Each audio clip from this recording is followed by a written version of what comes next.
Miriam is a joke. Miriam is a joke, but hi, hello, yalla, it is me, it is I. Small town Didi, you're hiding these your internet and I am back and Miriam is a joke. Okay? Miriam is a joke to me. But let's get into it. Coffee in hand, let's get into it. Not black, creamed. Great. Iyaba goes over to episode 4. Goes over to see Choma and they make some amala. I would like to try it. It looks like a mash of sorts, but there's flour in it. I think they say cassava flour or what is it? I looked it up. Or what is it? Unripened what is this? Plantain in it. So I'm not sure. And then it also has yam. So that's how I'm like, it is yam. So I'm like, it sounds like a nice starch to have. So I'd like to try that because I'll try anything almost once. Me, that's just how I roll. So they sit down for a chat with their meal that looks delicious.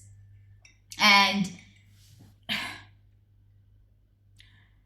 Berkeman, Iyaba was just at Miriam's house an episode or so ago, if not last episode, and they were there being deep and intimate. And what's her name? Miriam was sharing with her about her infertility struggles and things of that nature. But she's sitting here with Choma and she's like, I don't know about Miriam. She's a nice girl and everything, but like, I don't know about her. Go what? She thinks she's building a relationship with you. Miriam, you look foolish. You look foolish later on, but you also look foolish here. Okay? So Choma's like, no, I'm cool with her and everything, except I don't like the fact that she called us fake. But you guys were being chimmy and like kikiing with Laura at her little thing instead of addressing your real issues. To which Iyaba then says, yeah, what I wanna address her, but I would like to do it in front of the group. Girl, why? Why is Iyaba always interested in like, hey, but she's a showgirl, hey. Like, she guys, Erica Jane, Erica Jane of Real Housewives of Beverly Hills said that to Dorit. Dorit was like, why would you say that you feel like PK and I about to get a divorce, not to go somewhere? And Erica was like, I'm a showman. Like, bitch, no. That reminds me of Yabo. You were just at this woman's house. You couldn't sit with her and say to her this and this and this and this, let's address this, because clearly she's trying to forge a relationship with you and a good quality one. You want to go, I get it, that's what she wants to do. And then she's like, oh, she's planning a trip for the girls, but she doesn't want to invite Laura. And then Choma's like, that's gonna be kind of so she's like, okay, if you want to extend the invitation to her, that's cool. I just won't be the one to do it because whenever I've done that, she snubbed me. Then it starts to make sense, right? Because all these possibilities are like, but what is Iyabo's real actual beef with Laura, you know? And it's not, a lot of things can be true at the same time. Laura was stank the first season. Laura was just not a pleasant person to deal with last season. And she essentially rendered herself an outcast from the group from her behavior. Like, her behavior pushed everybody to ice her out so she couldn't be social with people, right? So Yahweh invites her to this thing last season, this boat thing. She snubs Iyabo. Everybody goes, ends up bonding, having a good time, and she's not there, right? Great. At Iyabo has a thing for her daughter. She had a big blow up for her daughter. Laura came for a couple of minutes, but she was obviously iced out the group. So she was sitting at a different table from everybody with shades on. Also, her dress was not nice. So I guess that also had something to do with it. Well, I'd leave.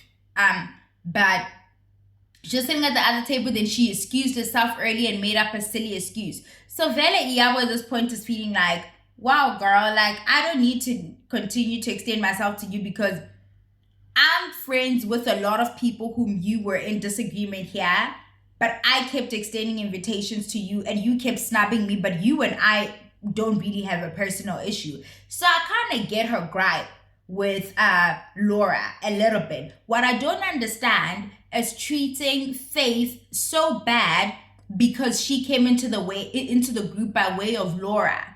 What did Faith do to you? In fact, you didn't meet Faith with the rest of the group. You made Faith through your daughter. And I say she's doing this because she's all of a sudden so nice to Tanya because Tanya came through the group through Choma, and Choma's her baby girl, Choma. So she's nicer to. She even apologized to this woman for being nasty with her because she looks like Caroline, but didn't apologize to Faith for stepping on Faith's dress and just being nasty. For Faith hasn't done shit to you. Guys, Yabo expects a lot, guys. I don't know, maybe she's a big deal and we don't get it. Maybe that's the issue. Tanya. Tanya? Is it Tanya? Or is Tanya the one that was on Real? Tanya. Baby. The bland woman who looks like Caroline. Okay? She's not very memorable. She hasn't done anything where I need to actually, is she gonna be here next season? Because then she doesn't come back. And then it's all for naught. Tanya. It's Tanya. Tanya goes to yoga and invites Faith. Faith, baby. I don't give a shit if Faith is getting work done. Because Faith still goes to the gym and does that work too. Faith, nobody is toned like, no, Faith. Guys. Yeah, Faith is wearing like trains when she shouldn't, and like she's trailing and she's wearing fat. But the body, baby, we can't deny the body, yaddy.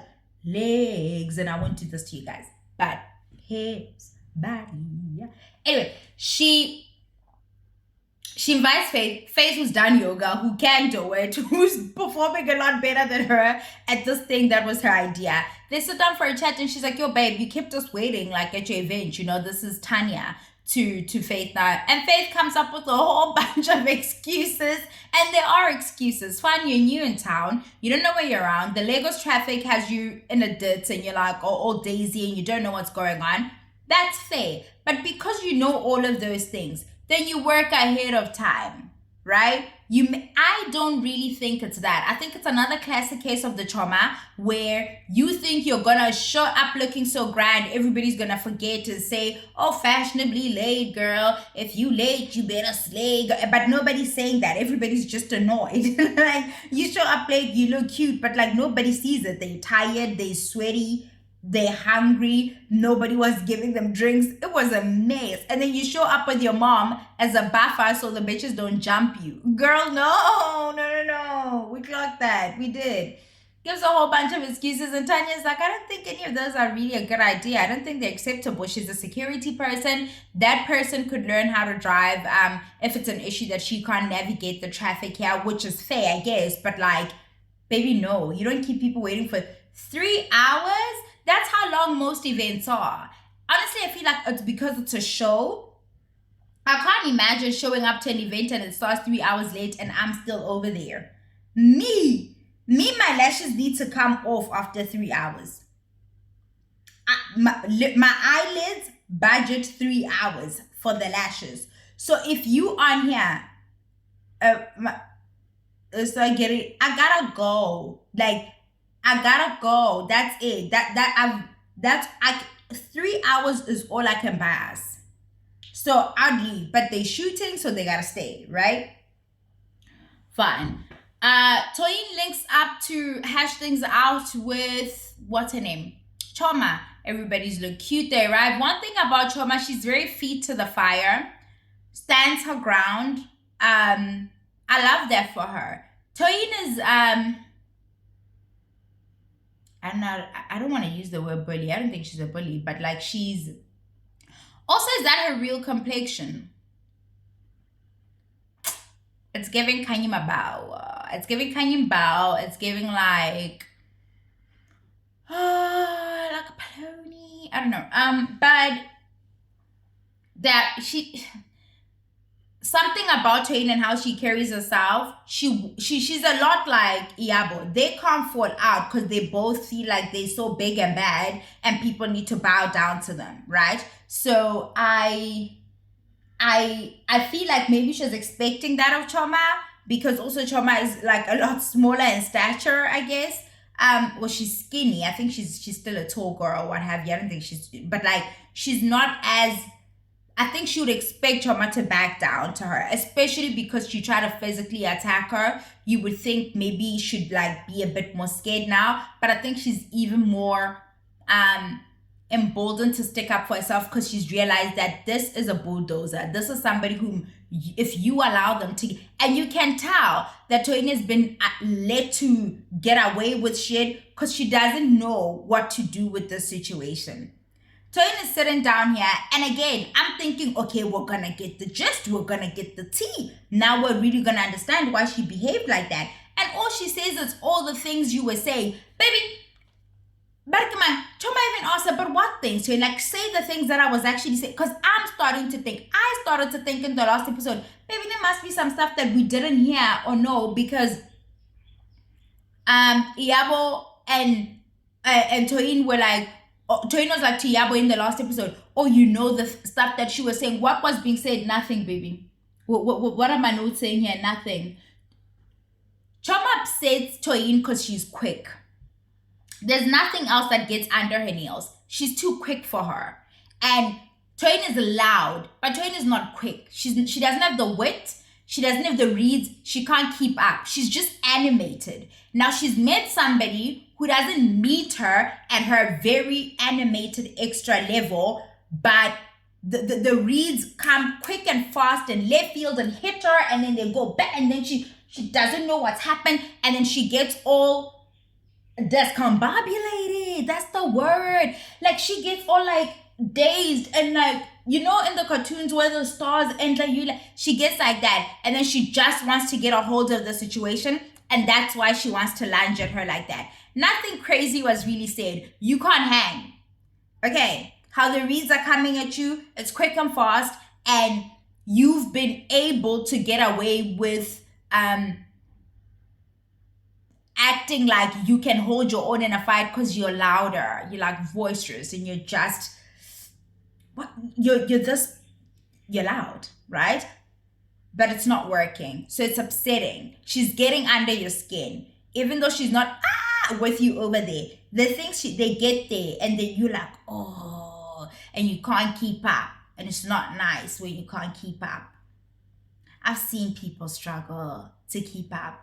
Guys, stop getting into, you know what, like, I feel like throwing hands is for children who don't have their words yet, and they don't have any other ways to resolve conflict or express how they're feeling. But then I'm also aware that this is a strength for Choma, right? And if somebody else's strength is their physicality, they're gonna wanna resort to using their strength to win this fight, because your strength is your tongue. And this is coming from somebody who in the past, my strength used to be my tongue. I'm not even that person anymore, you guys. Like, I've changed. Like, please don't even believe what I'm saying. Anyway, Choma apologizes to her eventually. It says, you know what, I'm not sorry about anything else, but I am sorry that I brought up your son if that was a trigger for you. I can't even remember what the fuck was said about the son, honey. I can't remember. Toyin gave us no specifics. Laura gets a voice note. She says she's at her family home. I don't know what that means. I don't know if that's her home with her husband or her husband's home, like where his parents. I don't know what the fuck that means. But she's there. The house looks nice. It looks very different from the home that she lives in. So that's, I'm like, or is she at her home, like her parents' home? I don't know. But she's on the phone trying to make some last minute arrangements for something that she's launching, and then she gets a voice note from Choma inviting her to this thing that Iyabo has planned, and she's like, but why can't Iyabo invite me herself? Like, maybe because you snub her every time she invites you, girl. But I think it seems like she's going for now, right? And then we see everybody packing. Miriam's packing, Faith's packing. They even show, what's her name? Tanya. Tanya's packing. And Tanya is not such an uncommon name here, so I don't know why I keep struggling. Like, it's not uncommon at all. You know, like, all the white girls are Tanya. Like, all of them.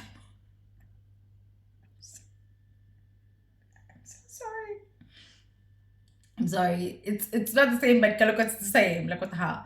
But like Tanya reminds me of like Tanya doesn't serve if like and since we've seen her on here, she's just okay, fine. Everybody can't be the fashion girl. I get it.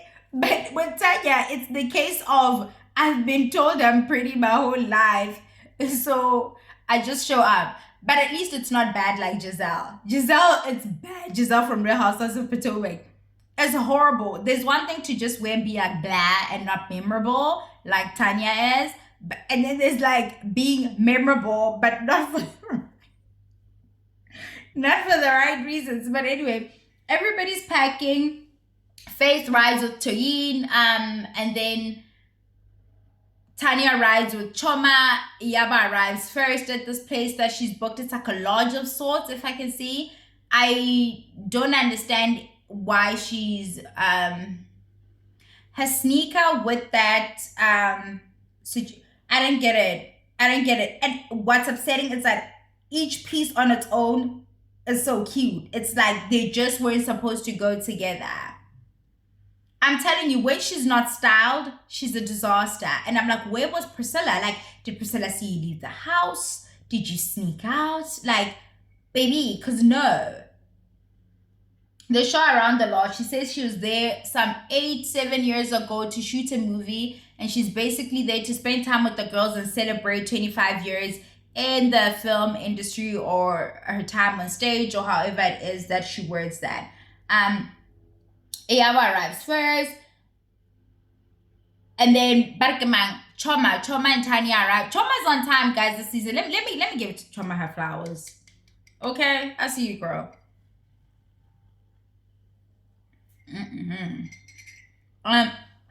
She arrives first, and then they go to their rooms, and she see Iyabo's a good host. Even in that first trip, knocks on the girls' doors, checks on them, wakes them up. She did that even in the first season, right? Sees to them when they arrive and stuff. She actually tries to say, hey, I am the one hosting you, you know, not that stuff that Faith and Dr. Ramal did.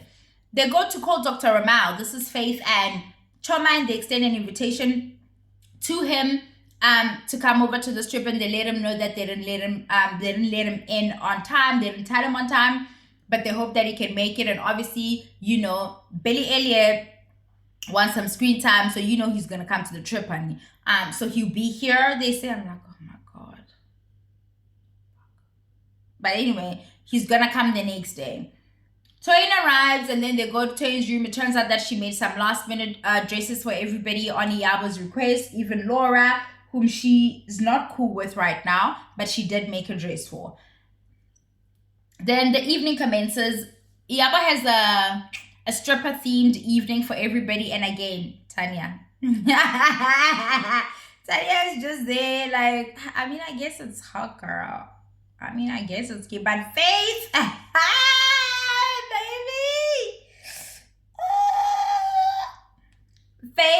Faith and that Choma came through like little black numbers looking hot. Miriam arrived first in some white thing.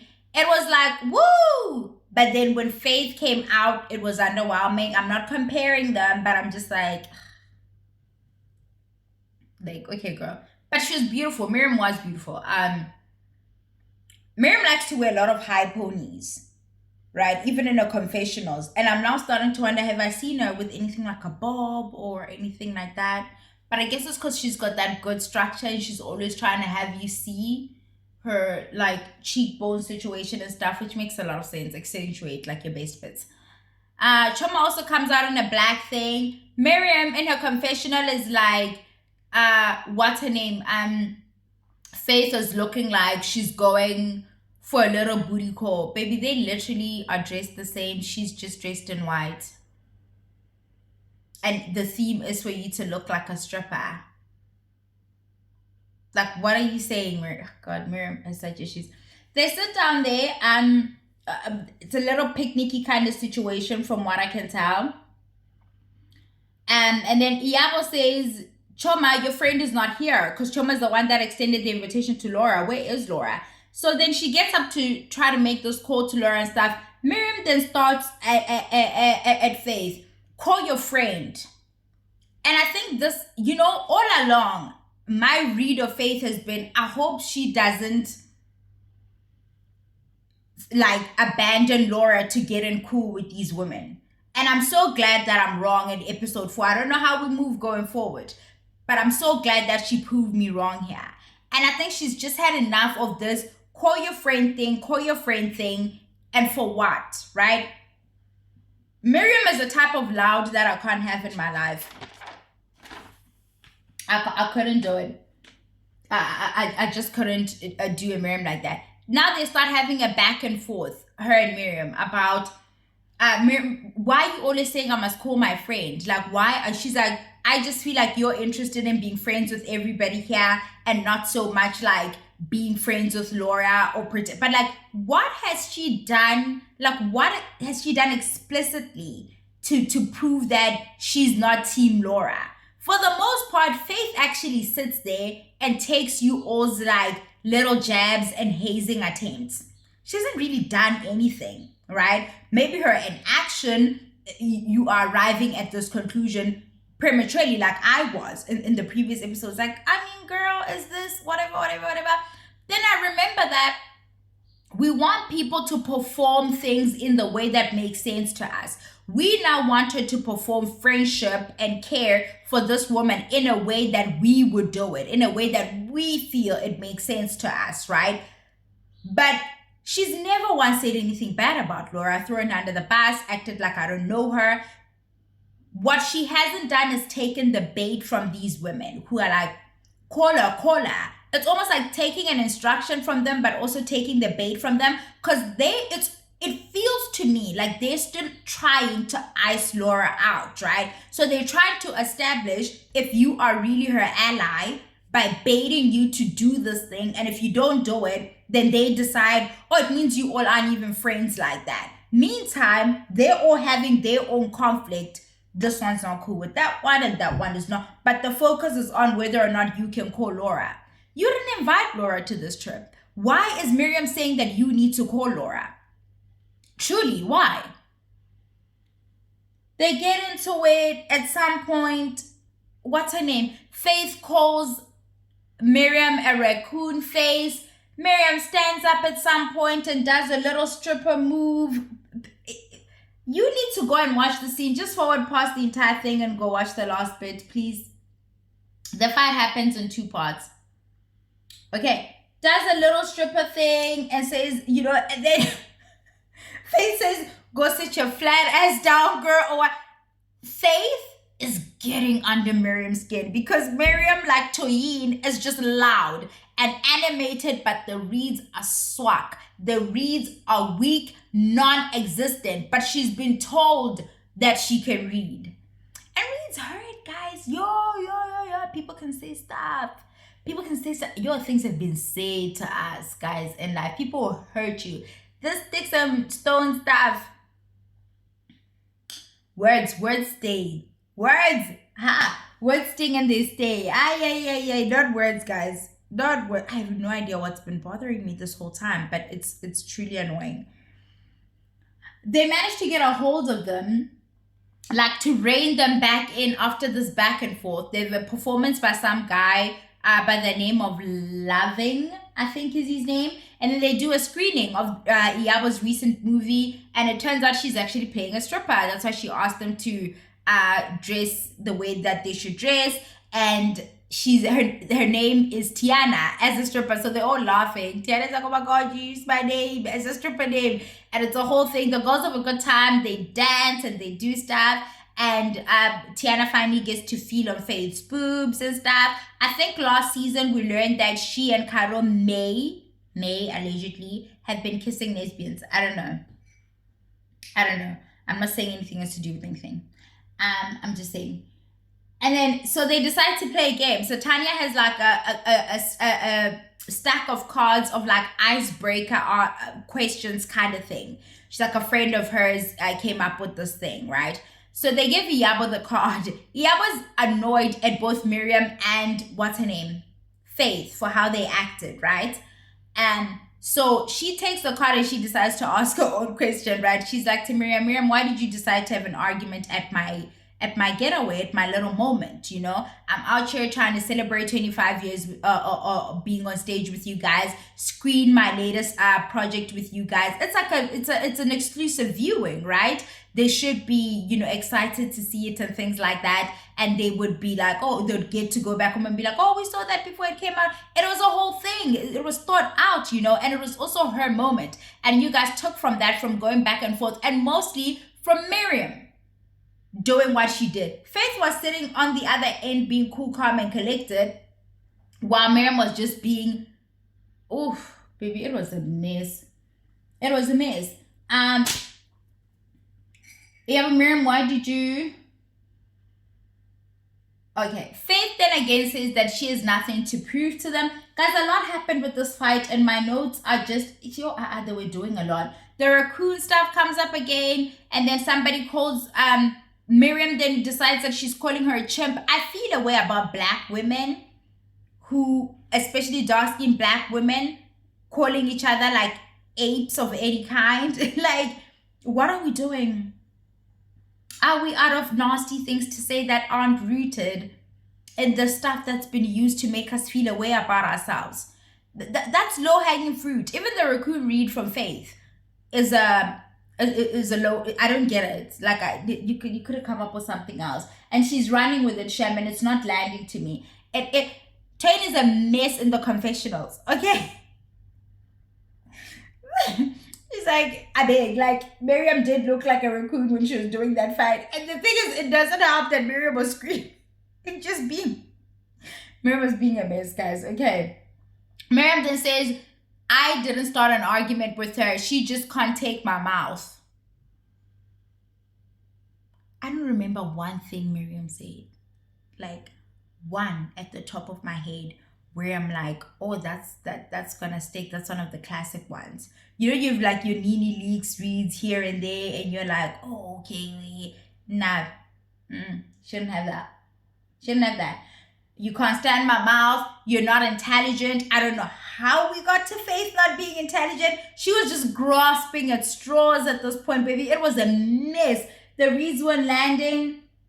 And then she's like, no, she mustn't do that. She mustn't fuck with my intelligence. Choma's like, she won't. She won't. Faith is like, Faith is like, she won't what? Choma's like, fuck with her intelligence. And then Faith is like, what intelligence, baby? I was like, yo, it's not going to bed, this thing. No, Choma's just said, like, you know, she tried to put it out and it didn't go out. It made it worse. She won't fuck with your intelligence, like, baby. Choma was just defeated. At some point, she's just sitting there, just watching them. In her confessionals, she's like, it's like what I'm saying, like, the reads are weak. Like, she's like so annoyed. Like, if you're gonna have a fight, make it good at least. Like, what is this, right? Miriam, then at some point, Faith calls Miriam a public toilet. Then she calls her back a pit toilet, starts to like list her body count, runs out of names before she runs out of fingers because, you know, body count shaming or slut shaming somebody is just so old. She came up with 2 names. Whomever, she's a grown woman, so she fucked 2 dudes that you know of. That's a read. Okay, mom. Okay, mama. I guess, girl. Iyabo then says, what's Iyabo name? Iyabo wasn't addressing Faith in good faith. It wasn't an earnest. She wasn't trying to. It was not an honest moment. She saw Miriam drowning. And at the slightest convenience, she decided to jump in and help Miriam with this thing so that Miriam looks less like the fucking loser that she was looking by losing that argument. At some point, I saw Toyin go over to try and calm Miriam down and stuff, and then Toyin left at some point when things, like, before Iyabo and Faith got into it, Toyin had left. I can't even remember how we got here, but Faith, we're getting back to they keep cutting her off, first of all. Every time she's trying to express something, they cut her off. She knows how to keep quiet and let them speak. So somebody else cuts off and she's like, no, yeah, well, let me speak. Like, you guys have been cutting me off, and you guys were doing this the last time as well. When you guys were saying, I must call Laura, I kept trying to explain the issue with my number situation. And none of you were listening. You kept over talking me, and they do a little flashback, right? They weren't really hearing anything she was saying when she was trying to say, oh, I need Wi-Fi because I don't have a Nigerian number yet. So I'm guessing she needed to call her through like a social media platform where she could use like Wi-Fi or something. That's what I'm understanding. That's exactly what she says there. But they didn't want to hear that, right? They were just hazing and being rude and bitches. Miriam is saying things like, I defended you at Choma's event. No, you did nothing of that sort. Nothing you did was ever in good faith or anything like that. It was always to poke holes into the strength of a relationship that she may or may not have with Laura, so you guys can continue to ice Laura out and make that the storyline for yet another season. And it's not landing, right? It's not working out properly for you guys. Iyabo now starts doing a back and forth with this person, with Faith. I didn't overtalk you. I didn't, while over talking her. The whole thing is bizarre. She stands up. At some point, even Miriam was all up in Faith's face. And at some point, Faith then says to Iyabo, what are you going to do about it? She's at her ends now. And then Choma's like, whoa, like, let's not use that kind of language. Faith says in the confessional, she's always like threatening to like beat up somebody or to do something. I'm giving her a platform to do that because I'm at my ends now. Like, I hear what you're saying, but Iyabo's response to what happened was disproportionate. Tanya is in the confessional sucking up. Oh, she should have just answered the question. The person who was, bitch bad. Toyin, before she stood up, also tried to stick up for Faith. Like, what if this is just her personality? The responses that you guys want from her, she's not giving you guys. Iyabo's like, when I'm asking her, where's Laura? I'm expecting to see some affection and, some empathy like you would expect a friend to have for another friend. So again, you want this woman to perform friendship how you know friendship to be. And when she doesn't, you conclude how you want to conclude, and then you stick it back on her as if it's a matter of fact. Like, what is happening here? It's a little gang up that they had. Miriam now feels emboldened, right? Like, she feels like she has people on her side and it's whatever, but they all still look like losers, right? It's a bunch of losers over there on that side. So then what even is this? I'm going to watch episode 5 while I work, and hopefully I sit down and come back and talk to you guys before. Let me not promise nothing. Bye, Yella.